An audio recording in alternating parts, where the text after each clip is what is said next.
늙은 게 뭐 하나 제대로 할 줄 아냐고. 너 같은 경비가 있으니까 건물 수준이 이 모양이지. 그날 며느리는 도시락을 들고 원룸 앞에 서 있다가 믿기 어려운 장면을 보게 됩니다. 시아버님이 젊은 입주민 앞에서 억지 누명을 뒤집어 쓴 채 무릎을 꿇고 있었습니다. 그 모욕적인 말이 원룸 건물에 울려 퍼질 때 며느리의 손에서 도시락이 살짝 흔들렸습니다. 인생 라디오 오늘의 사연 시작하겠습니다. 제 이름은 정만수입니다. 올해 72이죠. 사람들은 저를 정경비원이라고 부릅니다. 원룸 건물 경비실에서 일한 지 벌써 7년째입니다. 이 건물은 서울 변두리에 있는 낡은 5층짜리 건물이에요. 엘리베이터도 없고 복도 조명도 자주 나가고 계단 손잡이는 녹이 슬어 있습니다. 그래도 저는 이곳이 좋습니다. 여기서라도 일할 수 있다는 게 감사하니까요. 아침 6시면 경비실 문을 열고 건물 앞을 쓸기 시작합니다. 밤새 바람에 날아온 전단지랑 담배꽁초를 줍고 쓰레기통 주변을 깨끗이 정리하죠. 입주민들이 일어나기 전에 건물이 조금이라도 깔끔해 보이길 바라는 마음에서입니다. 누가 시켜서 하는 일은 아니에요. 그냥 제 성격이 원래 그렇습니다. 일은 빈틈없이 해야 직성이 풀리는 편이거든요. 이 건물 입주민은 대부분 20대에서 30대 젊은 사람들입니다. 회사 다니는 직장인도 있고 대학생도 있고 프리랜서로 일하는 사람도 있어요. 다들 바쁘게 살아갑니다. 아침에 급하게 나가고 밤늦게 들어오고 주말엔 꼼짝 않고 방 안에만 있는 사람도 많습니다. 저는 그 사람들 얼굴을 거의 다 외우고 있어요. 누가 몇 호에 사는지, 누가 택배를 자주 받는지, 누가 아침 일찍 나가는지 다 압니다. 경비 일이란 게 그런 거거든요. 사람을 기억하고 건물을 지키고 작은 불편이라도 미리 해결해 주는 게 제 몫이니까요. 하지만 요즘 들어 몸이 예전 같지 않습니다. 아침에 일어나면 허리가 뻐근하고 계단 오르내릴 때마다 무릎이 시큰거립니다. 손도 자꾸 떨리고 눈도 침침해져서 작은 글씨는 잘 안 보여요. 그래도 내색하지 않습니다. 일을 제대로 못한다고 생각되면 건물주가 저를 내보낼 수도 있으니까요. 이 나이에 다시 일자리 구하기란 하늘의 별 따기지 않습니까? 며느리는 그런 제 사정을 다 알고 있습니다. 선이라는 이름을 가진 제 며느리는 참 착한 아이예요. 아들이 세상을 떠난 지 벌써 5년이 됐습니다. 그때 선이는 겨우 33이었죠.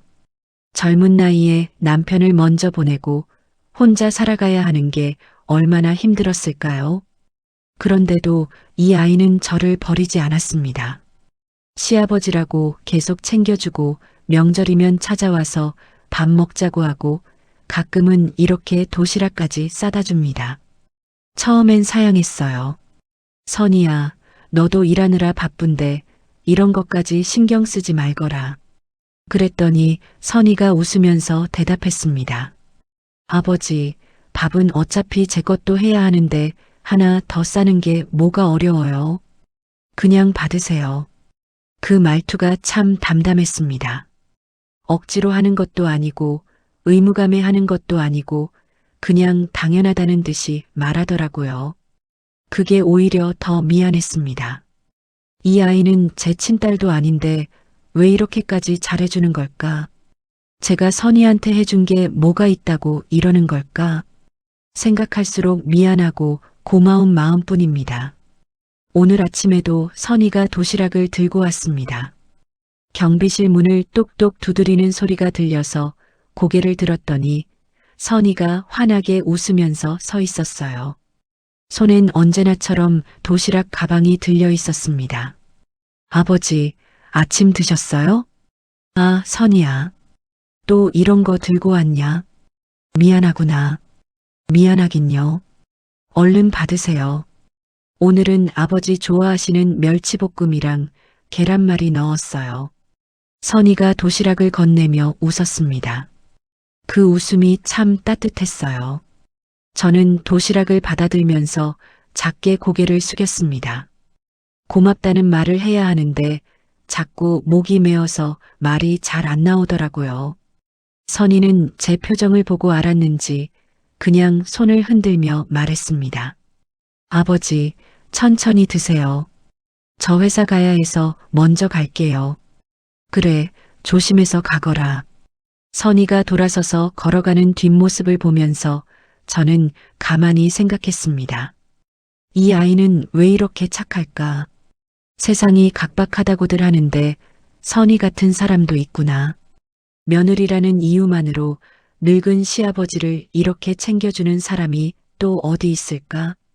저는 도시락 뚜껑을 열고 밥을 한 숟가락 떴습니다. 김이 모락모락 나는 따뜻한 밥이었어요.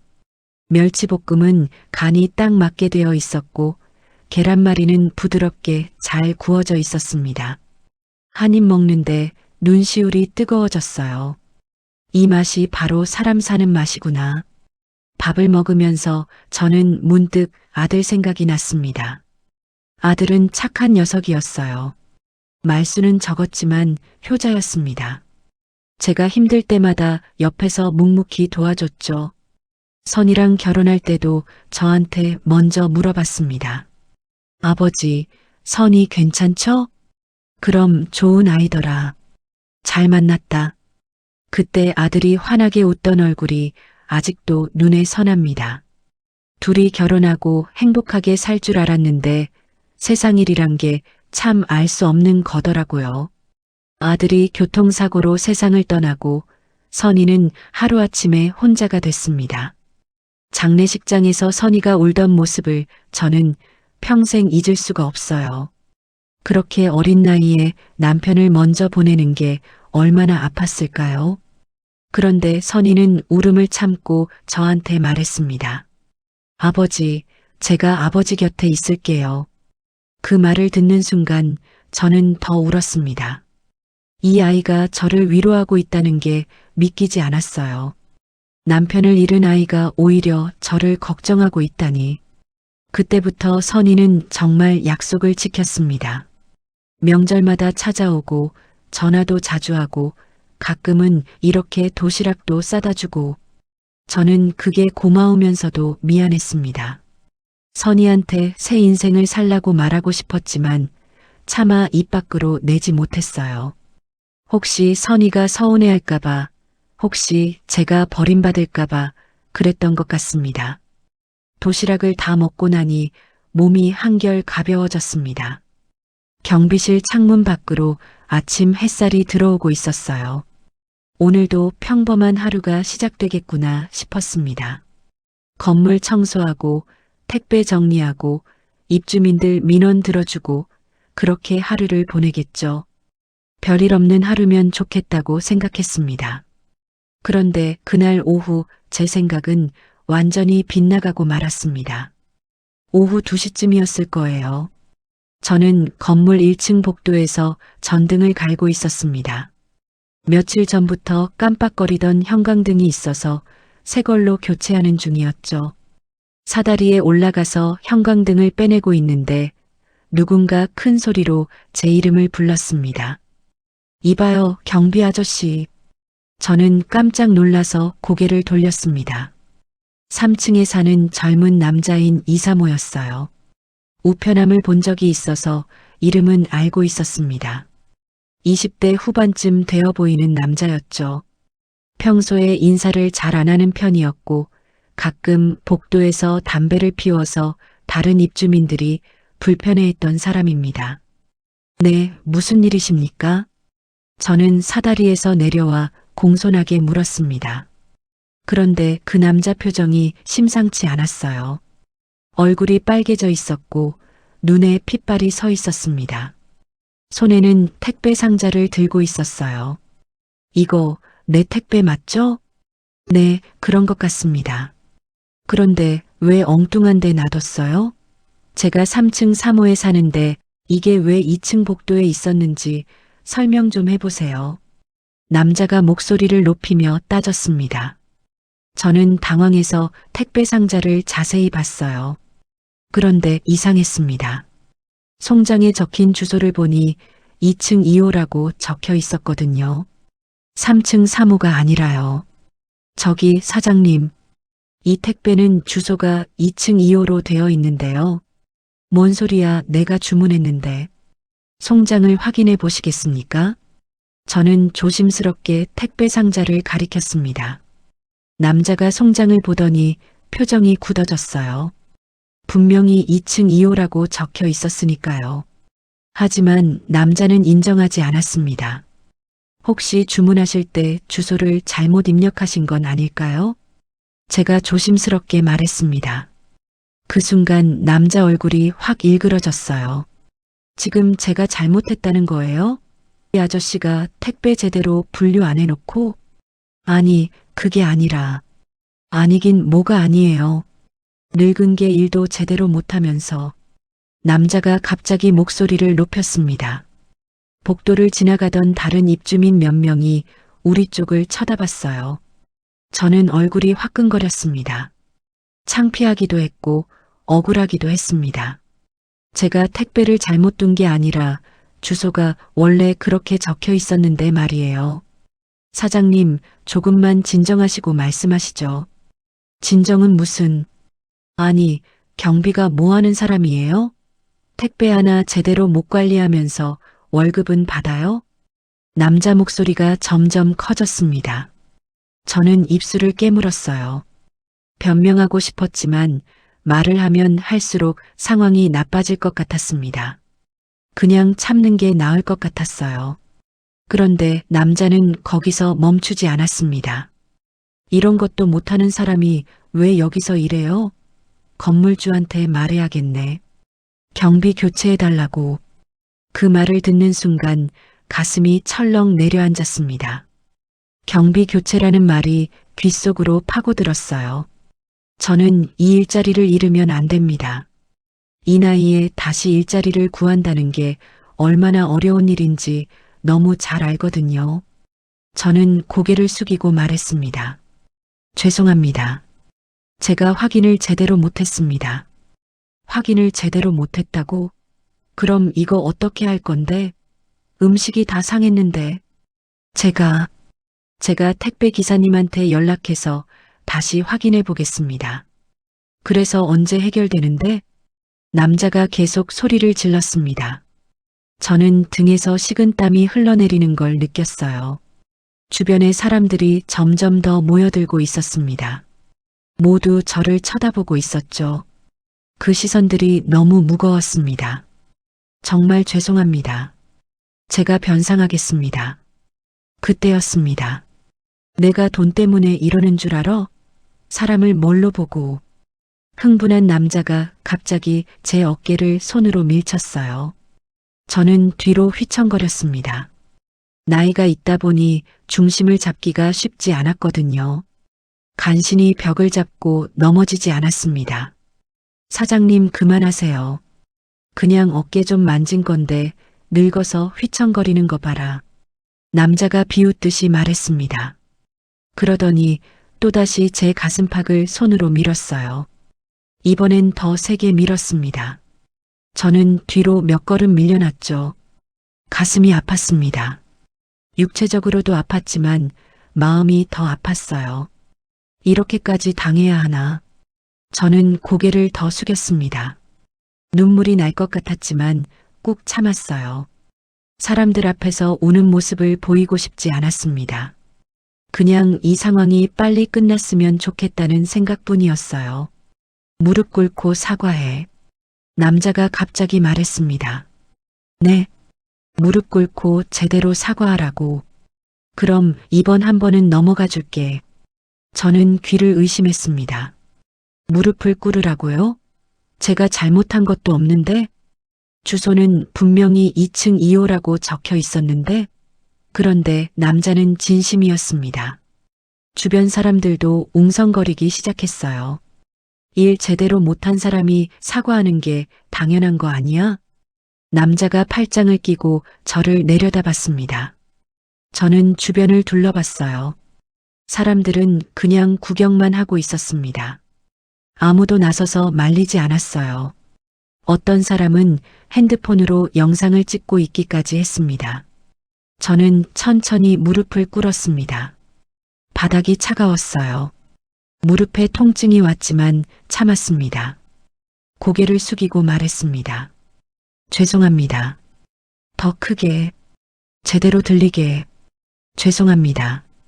뭐가 죄송한데? 제가 택배를 제대로 확인하지 못해서 죄송합니다. 제 목소리가 떨렸습니다. 목구멍이 막힌 것처럼 숨쉬기가 힘들었어요. 이렇게 무릎 꿇고 사과해야 하는 제 모습이 너무 초라했습니다. 평생 성실하게 살아왔는데 결국 이런 취급을 받는구나 싶었어요. 남자는 비웃으며 고개를 끄덕였습니다. 그래, 다음부터는 제대로 해요. 남자가 택배 상자를 들고 돌아서서 계단을 올라갔습니다. 주변 사람들도 하나둘 흩어지기 시작했어요. 저는 그대로 무릎을 꿇은 채 한동안 움직이지 못했습니다. 일어설 힘이 없었거든요. 아니, 정확히는 일어서고 싶지 않았어요. 그냥 이대로 있고 싶었습니다. 얼마나 시간이 흘렀을까요? 저는 천천히 일어났습니다. 무릎에서 뚝뚝 소리가 났어요. 바지를 털고 경비실로 돌아왔습니다. 의자에 앉아서 창밖을 멍하니 바라봤죠. 아무 생각도 나지 않았습니다. 그냥 멍했어요. 그날 저녁 저는 평소보다 일찍 퇴근했습니다. 더 이상 건물에 있고 싶지 않았거든요. 집으로 돌아와서 방에 누웠습니다. 천장을 바라보면서 오늘 있었던 일을 곱씹었어요. 무릎 꿇었던 순간이 자꾸 떠올랐습니다. 사람들이 쳐다보던 시선들이 눈에 선했어요. 핸드폰이 울렸습니다. 선이었어요. 저는 전화를 받지 않았습니다. 사실 알고 있었습니다. 며느리가 저 멀리서 울면서 지켜보고 있었다는 걸요. 그것 때문에 오늘 일이 더욱 괴로웠습니다. 전화벨이 몇 번 더 울렸지만 그냥 무시했어요. 며느리한테 무슨 말을 해야 할지 몰랐거든요. 밤이 깊어갔습니다. 잠은 오지 않았어요. 눈을 감으면 오늘 그 남자 얼굴이 떠올랐습니다. 비웃던 표정이 자꾸 생각났어요. 저는 이불을 뒤집어 쓰고 작게 한숨을 쉬었습니다. 내일은 또 어떤 일이 일어날까? 그런 생각을 하면서 저는 간신히 잠에 들었습니다. 하지만 편안한 잠은 아니었어요. 꿈속에서도 계속 무릎을 꿇고 있는 제 모습이 보였으니까요. 며칠이 지났습니다. 그날 이후로 저는 건물에서 최대한 조용히 지냈어요. 입주민들과 눈도 마주치지 않으려고 했습니다. 특히 그 남자가 나타나면 슬그머니 자리를 피했죠. 비겁하다는 생각이 들었지만 어쩔 수 없었어요. 또 그런 일을 겪고 싶지 않았거든요.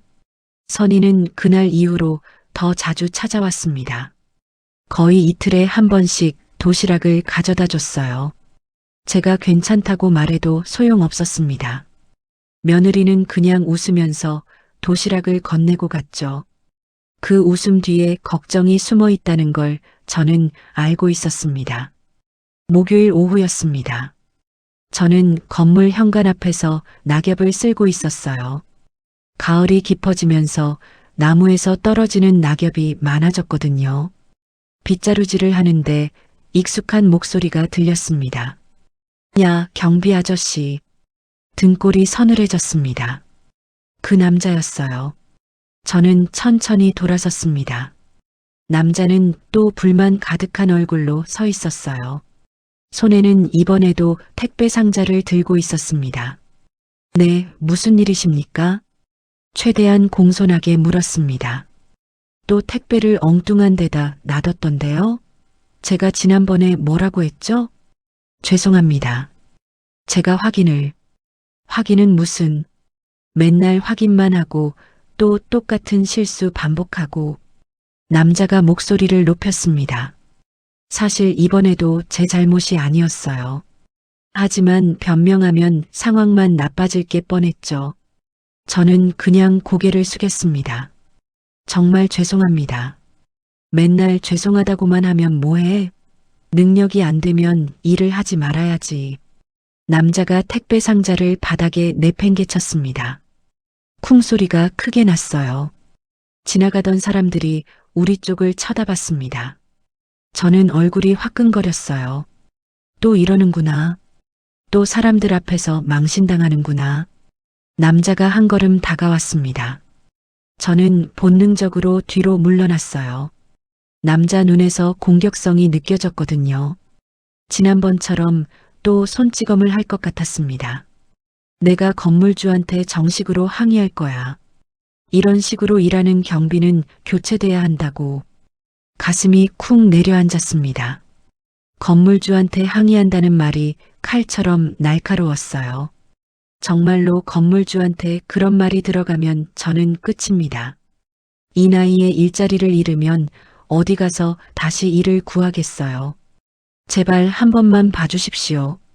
제가 정말 조심하겠습니다. 저는 허리를 깊이 숙이며 애원했습니다. 남자는 비웃었어요. 한 번만? 이게 몇 번째인데 한 번만이래. 정말 죄송합니다. 다시는 이런 일 없도록 하겠습니다. 그래서 어떻게 하실 건데요? 지난번처럼 또 무릎 꿇을래요? 그 말에 주변 사람들이 수군거리기 시작했습니다. 저는 입술을 깨물었어요. 무릎을 꿇으라는 말인가? 또 그 굴욕을 당하라는 건가? 손이 부들부들 떨렸습니다. 분노인지 두려움인지 알 수 없는 감정이 치밀어 올랐어요. 저기요, 뭐 하시는 거예요? 갑자기 다른 목소리가 끼어들었습니다. 고개를 들어보니 선이었어요. 며느리가 언제 온 건지 우리 앞에 서 있었습니다. 얼굴이 굳어 있었어요. 선이야. 아버지, 물러나 계세요. 선이가 단호하게 말했습니다. 그리곤 남자를 똑바로 쳐다봤어요. 며느리 눈빛이 예전과 달랐습니다. 떨리지 않았어요. 오히려 차가웠죠. 지금 또 아버지한테 뭐 하시는 거예요? 뭐 하긴. 일 제대로 못하니까 얘기하는 거지. 일을 제대로 못한 게 아니에요. 주소를 잘못 쓴 건 당신이잖아요. 선이 목소리에 힘이 들어갔습니다. 남자 표정이 일그러졌어요. 뭐, 지금 내가 거짓말쟁이라는 거야? 거짓말이 아니라 사실이에요. 저번에도 송장 확인했잖아요. 주소가 2층 2호로 돼 있었다고요. 그건 시스템 오류겠지. 시스템 오류면 택배 회사한테 항의하시든가. 왜 아무 죄 없는 분한테 이러세요? 선이가 한 걸음 앞으로 나섰습니다. 저는 며느리 팔을 붙잡았어요. 선이야, 그만해라. 괜찮다. 괜찮지 않아요, 아버지. 선이가 고개를 돌려 저를 봤습니다. 눈에 눈물이 글썽였어요. 하지만 참고 있었습니다. 다시 남자를 보며 말했죠. 저번에도 아버지한테 폭행하셨죠? 어깨 밀치고 가슴 때리고. 그것도 모자라서 무릎까지 꿇렸잖아요. 그건 걔가 알아서 한 거고. 알아서요? 강요해놓고 알아서 했다고요? 선이 목소리가 떨렸습니다. 분노 때문인지 슬픔 때문인지 알 수 없었어요. 아마 둘 다였을 겁니다. 당신 같은 사람 때문에 선한 사람들이 상처받는 거예요. 자기 잘못은 인정 안 하고 약한 사람만 괴롭히고. 약한 사람? 이봐요, 지금 나한테 설교하는 거야? 남자가 화를 냈습니다. 선이는 물러서지 않았어요. 설교 아니에요.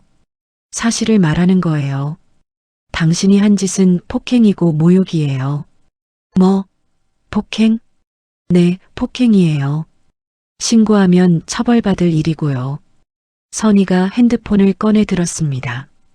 지금 당장 신고할까요? 아니면 제대로 사과하실래요? 남자 얼굴이 붉어졌습니다. 주변에 사람들이 점점 모여들고 있었어요. 다들 무슨 일인가 싶어서 구경하고 있었죠. 남자는 사람들을 둘러보더니 혀를 찼습니다. 가족이 똑같이 거지 같네. 그 말을 남기고 남자는 돌아섰습니다. 계단을 올라가며 중얼거렸어요. 건물주한테 얘기해야지. 저런 사람들이 여기 있으면 안 되는데. 남자가 사라지고 나서도 저는 한동안 움직이지 못했습니다. 다리에 힘이 없었어요. 선희가 제 팔을 잡아줬습니다. 아버지, 괜찮으세요? 응, 괜찮다. 하지만 괜찮지 않았습니다. 온몸이 떨렸어요. 분노도 있었고, 두려움도 있었고, 무력감도 있었습니다. 이 모든 감정이 한꺼번에 밀려왔어요. 경비실로 가요. 선희가 저를 부축해서 경비실로 데려갔습니다. 의자에 앉히고 물을 떠다 줬어요. 저는 물을 한 모금 마셨습니다. 목이 타들어가는 것 같았거든요. 아버지, 정말 신고해야 해요. 선희가 진지하게 말했습니다.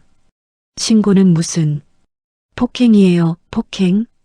그냥 넘어갈 일이 아니에요. 선희야, 그러면 일만 복잡해진다. 복잡해지는 게 뭐가 문제예요? 아버지가 잘못한 것도 없는데. 선희 목소리가 높아졌습니다. 저는 고개를 저었어요. 건물주한테 안 좋게 보일 수 있어. 경비가 입주민이랑 문제를 일으켰다고 생각할 수도 있고, 그런 건물주면 오히려 잘 됐네요. 이런 데서 일할 필요 없어요. 선희야, 아버지는 왜 그래요? 왜 자꾸 참기만 하세요? 선희가 눈물을 터뜨렸습니다. 울음을 꾹 참고 있던 게 터진 거였어요. 어깨가 들썩였습니다. 저번에 아버지가 무릎 꿇고 계신 거 봤을 때 얼마나 마음이 아팠는지 아세요? 제 가슴이 다 찢어지는 것 같았어요. 미안하다, 선희야. 미안하긴요. 아버지가 뭘 잘못했다고. 선희가 눈물을 닦았습니다. 하지만 눈물은 계속 흘러내렸어요. 아버지는 평생 성실하게 사셨잖아요. 누구한테도 피해 준 적 없고 항상 열심히 일하시고, 그런 분이 왜 이런 대우를 받아야 해요? 저는 아무 말도 하지 못했습니다. 며느리 말이 다 맞았거든요. 하지만 세상은 그렇게 공평하지 않습니다. 성실하게 산다고 해서 좋은 대우를 받는 건 아니에요. 오히려 약해 보이면 무시당하기 쉽죠. 선희야, 세상이 원래 그런 거다. 그럼 가만히 당하고만 있으라고요? 아니, 그게 아니라. 아버지, 저 진짜 화나요. 선희가 울먹이며 말했습니다. 저 사람한테도 화나지만 아버지한테도 화나요. 왜 자꾸 참으세요? 왜 자꾸 고개만 숙이세요? 선희야, 내 입장을 생각해봐라. 이 나이에 일자리 구하기가 얼마나 힘든지. 그래도 이렇게까지는 아니잖아요. 선희가 제 손을 꽉 잡았습니다. 아버지, 저 있잖아요. 제가 도와드릴게요. 그러니까 제발 이러지 마세요. 저는 며느리 손을 가만히 내려다봤습니다. 따뜻했어요. 그 따뜻함이 가슴에 스며들었습니다. 고맙기도 하고 미안하기도 했어요. 고맙다, 선희야. 정말 고맙다. 고맙긴요. 가족인데요. 선희가 눈물을 닦으며 웃었습니다. 하지만 그 웃음은 슬퍼 보였어요. 저도 덩달아 눈시울이 뜨거워졌습니다. 한참을 그렇게 있었습니다. 아무 말 없이 그냥 앉아 있었어요. 창밖으로 해가 지고 있었습니다. 오렌지빛 노을이 경비실 안을 물들였죠. 선희가 먼저 입을 열었습니다. 아버지, 제가 건물주님한테 말씀드릴게요. 뭐라고? 오늘 있었던 일이요. 그 입주민이 아버지한테 한 짓들 다 얘기할 거예요. 선희야, 그러지 마라. 괜히 일만 커진다. 일이 커져야 해요. 그래야 저 사람이 정신 차리죠. 선희 눈빛이 단호했습니다. 저는 말렸지만 소용없었어요. 며느리는 이미 마음먹은 것 같았습니다. 내일 건물주님 오시면 제가 직접 말씀드릴게요. 걱정하지 마세요. 선희가 가방을 챙기며 말했습니다. 저는 불안했어요. 정말로 건물주한테 이 일이 알려지면 어떻게 될까? 혹시 제가 문제를 일으키는 사람으로 보이면 어쩌나? 온갖 걱정이 머릿속을 꽉 채웠습니다. 선이야, 정말 괜찮겠니? 네, 아버지. 제가 잘 말씀드릴게요. 선이가 제 어깨를 토닥였습니다. 아버지는 아무 잘못 없어요. 그거 기억하세요. 며느리가 나간 뒤 저는 혼자 경비실에 앉아 있었습니다. 어둠이 내렸어요. 불을 켜야 하는데 몸이 움직이지 않았습니다. 그냥 어둠 속에 앉아서 생각했어요. 정말 괜찮을까? 선이가 건물주한테 말하면 상황이 나아질까? 아니면 더 나빠질까? 알 수 없었습니다. 하지만 한 가지는 확실했어요. 더 이상 혼자가 아니라는 것. 선이가 제 편이 되어준다는 것. 그 사실만으로도 조금은 마음이 놓였습니다. 아주 조금이지만요. 창밖으로 별이 하나둘 떠올랐습니다. 저는 별을 바라보며 조용히 기도했어요. 내일은 좋은 날이 되기를, 선이 말대로 모든 게 잘 풀리기를, 그렇게 간절히 바랐습니다. 하지만 마음 한구석에는 여전히 불안이 자리 잡고 있었어요. 내일이 두려웠습니다.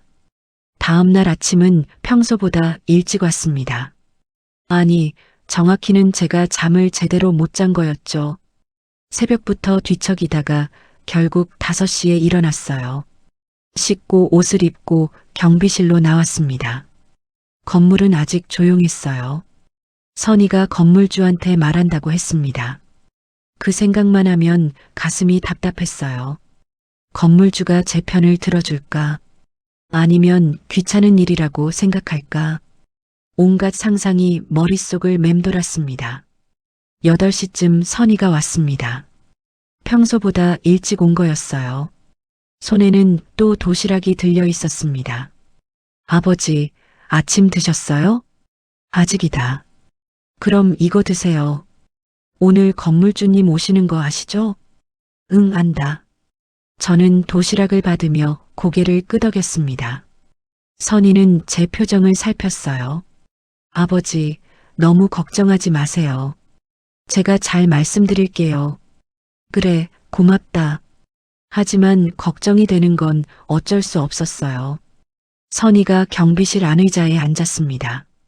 저도 맞은편에 앉아서 도시락을 열었어요. 김이 모락모락 나는 밥이었습니다. 하지만 식욕이 없었어요. 아버지, 드세요. 응. 저는 억지로 밥을 한 숟가락 떴습니다. 목으로 넘어가지 않았어요. 그래도 삼켰습니다. 선이가 새벽에 일어나 만든 밥이니까요. 9시가 되자 건물에 사람들이 하나둘 나타나기 시작했습니다. 출근하는 직장인들이었어요.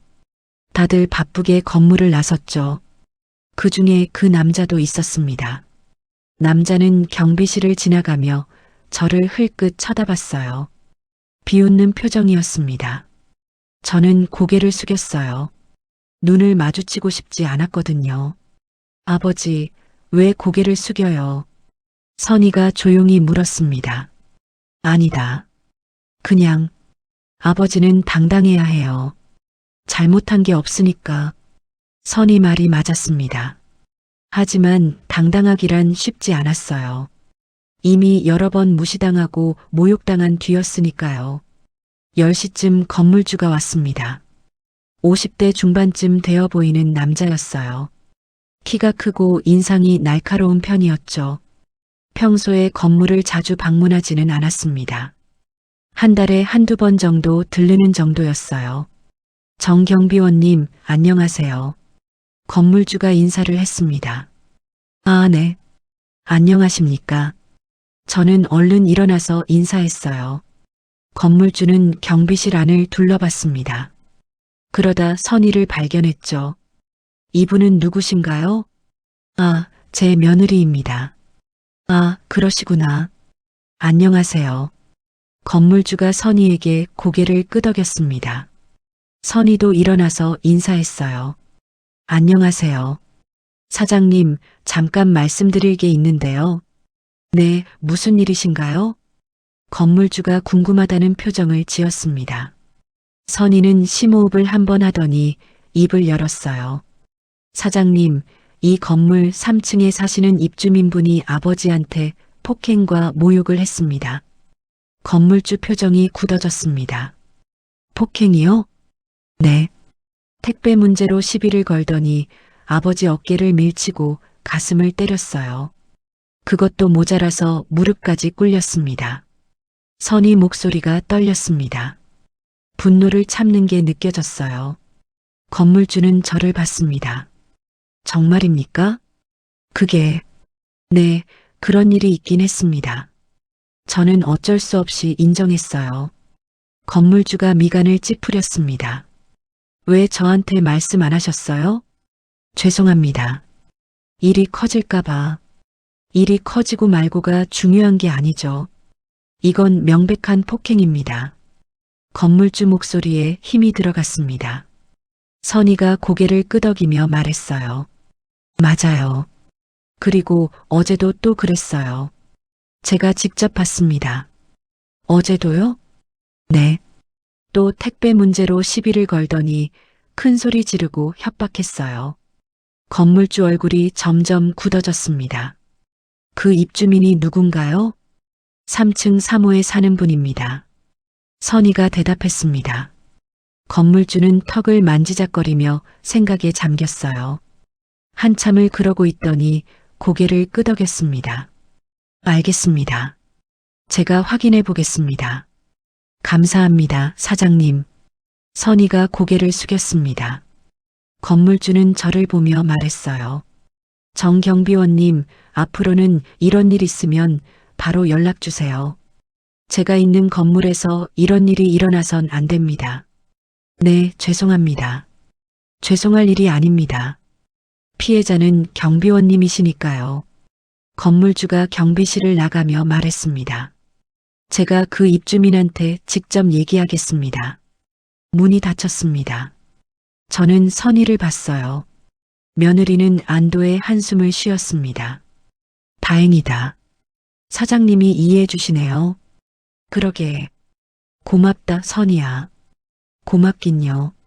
당연한 일 한 거예요. 선희가 웃었습니다. 하지만 저는 마음이 놓이지 않았어요. 건물주가 그 남자한테 얘기하면 어떻게 될까? 남자가 순순히 받아들일까? 아니면 더 화를 낼까? 그날 오후였습니다. 저는 경비실에서 업무 일지를 정리하고 있었어요. 선희는 회사에 갔습니다. 혼자 있으니 마음이 편치 않았어요. 3시쯤이었을까요? 경비실 문이 벌컥 열렸습니다. 그 남자였어요. 얼굴이 새빨개져 있었습니다. 화가 잔뜩 난 표정이었죠. 야, 경비 아저씨. 목소리부터 달랐습니다. 평소보다 더 공격적이었어요. 저는 자리에서 일어났습니다. 무슨 일이십니까? 무슨 일이긴. 건물주한테 고자질했다며? 남자가 한 걸음 다가왔습니다. 저는 본능적으로 뒤로 물러났어요. 제가 한 게 아니라. 거짓말하지 마. 건물주가 나한테 전화했어. 경비원한테 폭행했냐고. 남자가 책상을 손으로 쳤습니다. 쾅 소리가 크게 났어요. 저는 가슴이 철렁 내려앉았습니다. 진정하십시오. 진정? 지금 진정이 돼요? 당신 때문에 나한테 경고장 들어왔다고. 그건 제가. 당신이 뭔데 나한테 이래? 고작 경비 주제에. 남자가 제 멱살을 잡았습니다. 순간 숨이 막혔어요. 남자 힘이 셌습니다. 놓으세요. 놓긴 몰라. 당신 때문에 내가 쫓겨날 뻔했잖아. 제발. 저는 남자 손을 떼어내려고 했습니다. 하지만 소용없었어요. 남자는 오히려 더 세게 잡았습니다. 당신이 여기서 나가든지 내가 나가든지 해야 할 것 같은데? 뭐라고요? 건물주한테 또 얘기할 거예요. 당신이 먼저 시비 걸었다고. 남자가 비웃었습니다. 그럼 누구 말을 믿을까요? 늙은 경비 말? 아니면 멀쩡한 입주민 말? 그 말에 온몸이 얼어붙었습니다.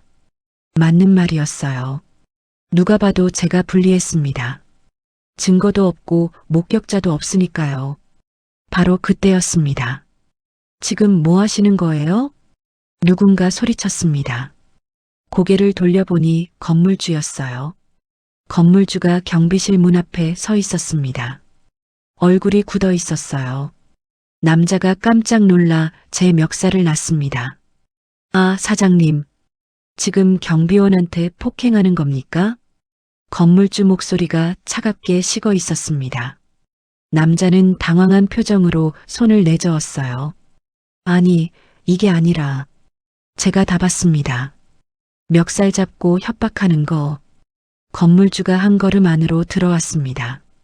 남자 얼굴이 새하얗게 질렸어요. 사장님, 오해입니다.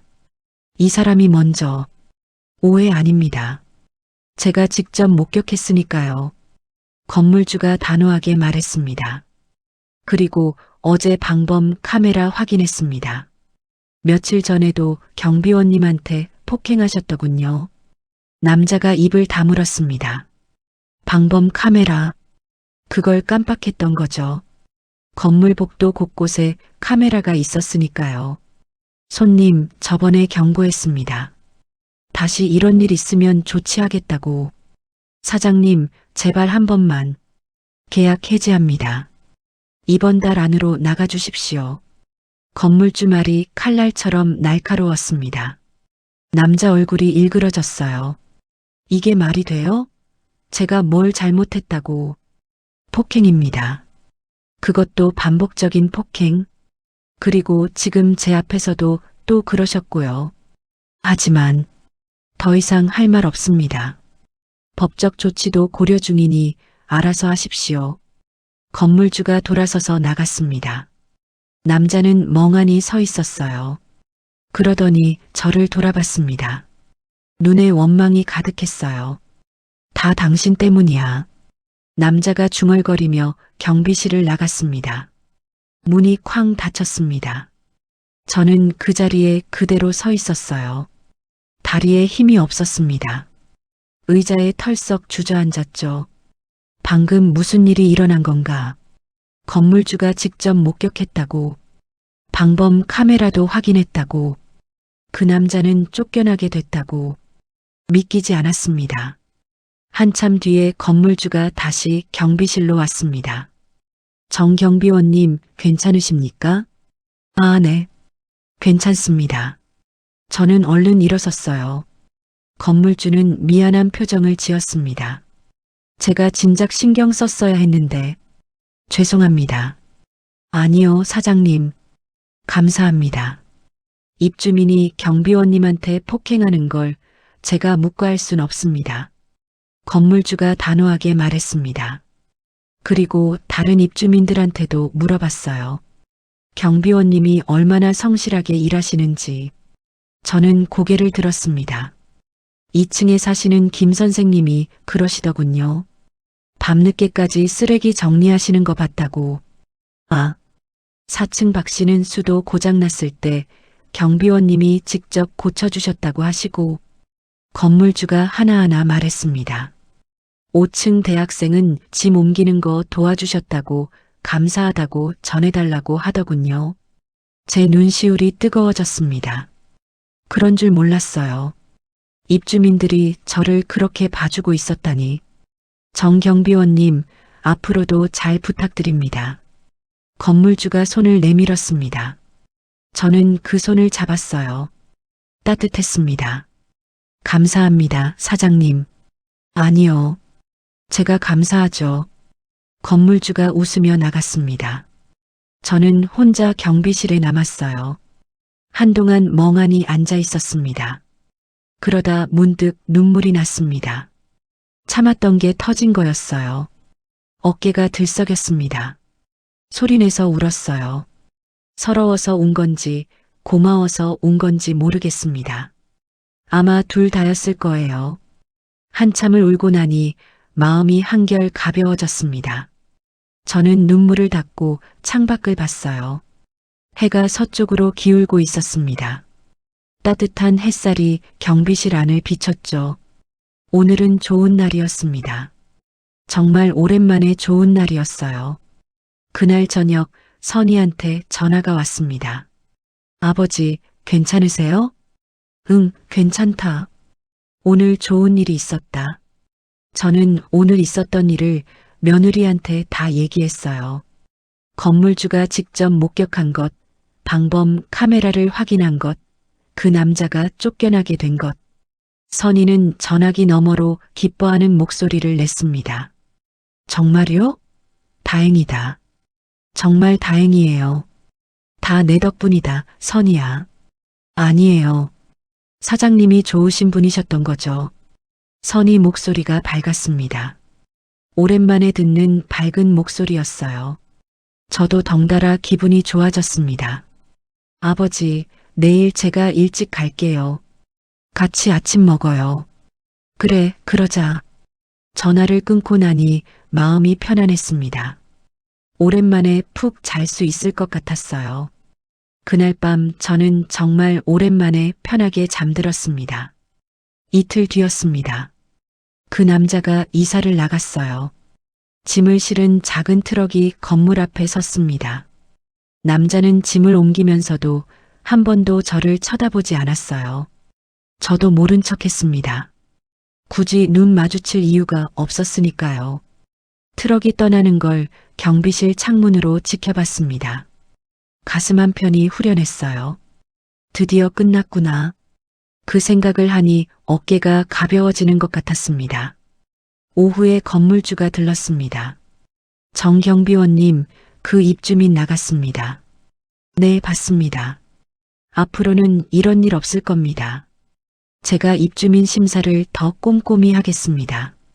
건물주가 진지하게 말했습니다. 감사합니다, 사장님. 아니요. 당연한 일한 겁니다. 건물주는 잠시 망설이더니 봉투 하나를 꺼냈어요. 이건 제 마음입니다. 받아주세요. 아니, 이건 뭡니까? 그동안 고생하신 거 위로금이라고 생각하시면 됩니다. 저는 손을 내저었습니다. 사장님, 이건 받을 수 없습니다. 받으세요. 제가 미리 막았어야 할 일인데 늦었잖아요. 아닙니다. 사장님은 잘못하신 게 없어요. 그래도 받아주세요. 제 마음이 편해집니다. 건물주가 봉투를 제 손에 쥐어줬습니다. 저는 더 이상 거절할 수 없었어요. 고개를 숙여 인사했습니다. 정말 감사합니다. 천만에요. 앞으로도 잘 부탁드립니다. 건물주가 나간 뒤 저는 봉투를 열어봤어요. 적지 않은 돈이 들어 있었습니다. 눈시울이 뜨거워졌어요. 세상에 이런 좋은 사람도 있구나. 저녁 때 선희가 왔습니다. 손에는 커다란 보자기가 들려 있었어요. 아버지, 오늘 제가 음식 많이 만들어 왔어요. 뭘 이렇게 많이 만들었냐? 축하해야죠. 아버지가 힘든 일 잘 이겨내셨는데. 선희가 환하게 웃었습니다. 경비실 안작은 테이블에 음식을 펼쳤어요. 잡채도 있고 전도 있고 나물도 있었습니다. 정성이 가득 담긴 음식이었어요. 이야, 이거 다 언제 만들었냐? 오늘 일찍 퇴근해서 만들었어요. 드세요, 아버지. 선희가 밥을 떠서 제 앞에 놨습니다. 저는 숟가락을 들었어요. 한 숟가락 뜨는데 목이 메었습니다. 왜요, 아버지? 맛없어요? 아니다. 너무 맛있어서 그래. 거짓말이 아니었어요. 정말 맛있었습니다. 하지만 그것보다 더 좋은 건 며느리 마음이었어요. 선희야. 네, 아버지. 고맙다. 정말 고맙다. 뭐가 고마워요? 가족인데. 선희가 웃으며 말했습니다.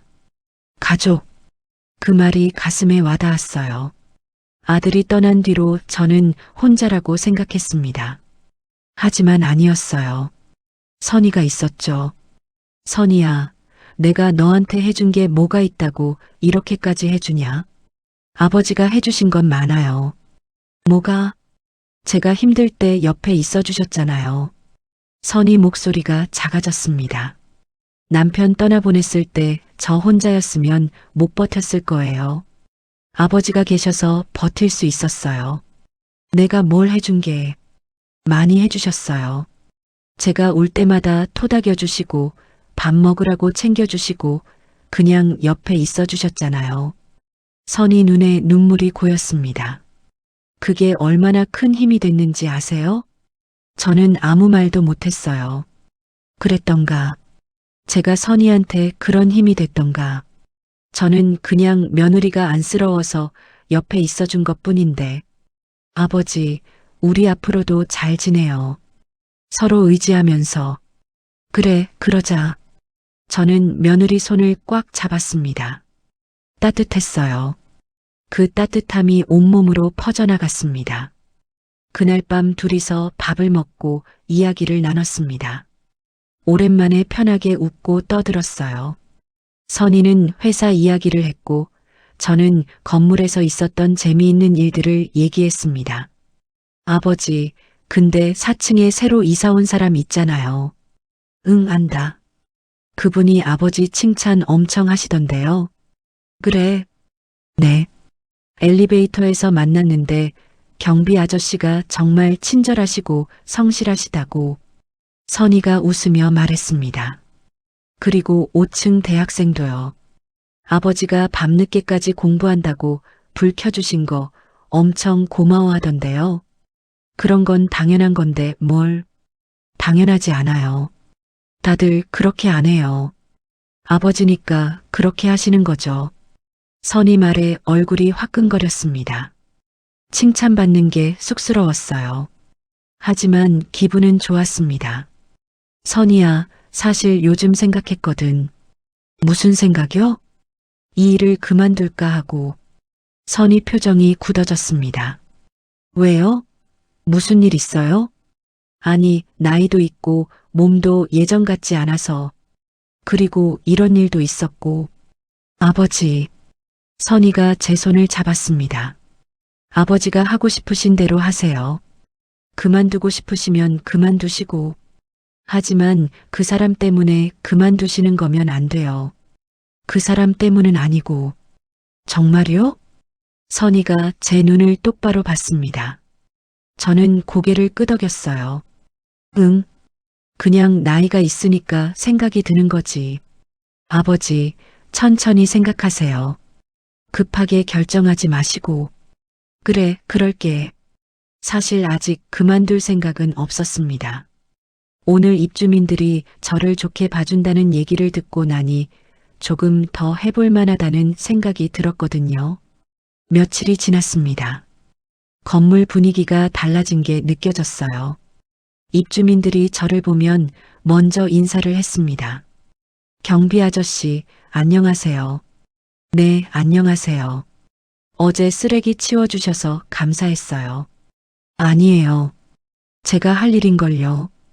2층에 사는 김 선생님은 아예 커피를 사다 줬어요. 경비 아저씨, 이거 드세요. 아이고, 이러실 것 없는데. 아니에요. 제가 감사해서요. 4층 박 씨는 김치를 갖다 줬습니다. 우리 집에서 담근 김치예요. 맛있어요. 감사합니다. 5층 대학생은 손편지를 줬어요. 경비 아저씨, 항상 감사해요. 덕분에 시험 잘 봤어요. 편지를 읽는데 눈물이 날 뻔했습니다. 이렇게 고마워하는 사람들이 많았구나. 제가 하는 일이 누군가한테 도움이 되고 있었구나. 일주일쯤 지났을 때였습니다. 건물주가 또 들렀어요. 손에 서류를 들고 있었습니다. 정경비원님, 잠깐 시간 되십니까? 네, 사장님. 계약서 내용을 좀 수정하려고 합니다. 계약서요? 저는 긴장했습니다. 혹시 계약을 해지하려는 건 아닐까? 그런 생각이 스쳤어요. 급여를 올려드리려고요. 네. 귀를 의심했습니다. 입주민들이 경비원님 칭찬을 많이 합니다. 그래서 제가 생각해 봤는데 현재 급여가 너무 적은 것 같아서요. 아니, 그럴 필요 없습니다. 있습니다. 경비원님 같은 분이 계셔야 건물이 잘 돌아가거든요. 건물주가 웃으며 말했습니다. 그리고 앞으로 3년 계약으로 바꾸려고 해요. 매년 갱신하는 것보다 안정적이잖아요. 3년 계약. 그 말에 가슴이 따뜻해졌습니다. 안정적으로 일할 수 있다는 게 얼마나 큰 의미인지 건물주는 알고 있었던 거죠. 사장님, 정말 감사합니다. 감사는요. 제가 더 감사하죠. 새 계약서에 서명을 하는데 손이 떨렸습니다. 기쁨 때문인지 감동 때문인지 알 수 없었어요. 아마 둘 다였을 겁니다. 그날 저녁에도 선희가 왔습니다. 아버지, 오늘 표정 좋으신데요? 좋은 일이 있었거든. 저는 오늘 있었던 일을 다 얘기했어요. 급여가 오른 것, 3년 계약을 한 것. 선희는 눈을 반짝이며 들었습니다. 진짜요? 정말 잘 됐다? 다 내 덕분이야, 선희야. 무슨 소리세요? 아버지가 잘하셨으니까 그런 거죠. 선희가 제 팔을 꼭 안았습니다. 아버지, 축하해요. 정말 축하해요. 고맙다. 둘이 한참 그렇게 안고 있었습니다. 따뜻했어요. 오랜만에 느끼는 가족의 온기였습니다. 아버지, 우리 오늘 외식해요. 제가 살게요. 아니다. 내가 산다. 아니에요. 오늘은 제가 살 거예요. 선희가 고집을 부렸습니다. 결국 저는 졌어요. 며느리 고집을 꺾을 수가 없었거든요. 둘이서 근처 식당에 갔습니다. 고기를 구워 먹으며 이런저런 얘기를 나눴어요. 선희는 최근에 있었던 재미있는 일들을 얘기했고, 저는 건물 입주민들 이야기를 했습니다. 아버지, 진짜 다행이에요. 뭐가? 아버지가 웃으시는 거요. 요즘 많이 웃으세요. 선희가 웃으며 말했습니다. 그래. 네. 예전엔 많이 힘들어 보이셨는데, 저는 고개를 끄덕였어요. 맞는 말이었습니다. 예전엔 정말 힘들었어요. 매일 불안하고 무섭고 외로웠죠. 하지만 지금은 달랐습니다. 선희야, 너 덕분이다. 또 그러시네. 진짜야. 내가 옆에 있어줘서 힘이 났어. 저도요, 아버지. 아버지가 계셔서 제가 힘이 나요. 선희가 제 손을 꼭 잡았습니다. 우리 앞으로도 잘 지내요. 오래오래. 그래, 그러자. 그날 밤 집에 돌아와서 거울을 봤습니다. 거울 속 제 얼굴이 예전과 달라 보였어요. 눈빛이 살아 있었습니다. 주름은 여전했지만 표정이 밝았어요. 그제서야 깨달았습니다. 제가 달라진 게 아니라 세상을 보는 시각이 달라진 거였어요. 예전엔 두려움으로 세상을 봤다면 이제는 희망으로 보게 됐습니다. 그리고 그 변화의 중심에 선희가 있었습니다. 고마운 며느리였어요. 저는 창밖을 바라봤습니다. 밤하늘에 별이 총총히 떠 있었어요. 저 별들처럼 제 인생에도 빛이 찾아왔습니다. 늦었지만 괜찮았어요. 지금이라도 이렇게 행복할 수 있다면 충분했으니까요. 지난 몇 달을 돌이켜봤습니다. 정말 힘든 시간이었어요. 모욕당하고 폭행당하고 무릎까지 꿇었었죠. 그때는 세상이 너무 불공평하다고 생각했습니다. 하지만 지금은 다릅니다. 그 힘든 시간을 이겨냈어요. 사진 액자가 눈에 들어왔습니다. 아들과 선희가 웃고 있는 결혼 사진이었죠. 아들아, 너 선희 잘 만났다. 정말 좋은 아이야. 사진에 대고 조용히 말했습니다. 걱정하지 마. 아빠가 잘 지내고 있어. 선희도 잘 있고. 아들이 웃는 것 같았어요. 저도 따라 웃었습니다. 지금까지 한 가족의 이야기를 들어주셔서 감사합니다. 이 가족에게 하고 싶은 이야기가 있거나 응원을 해주고 싶다면 댓글로 남겨주세요. 다음에 더 재밌는 이야기로 찾아오겠습니다. 인생 오디오였습니다.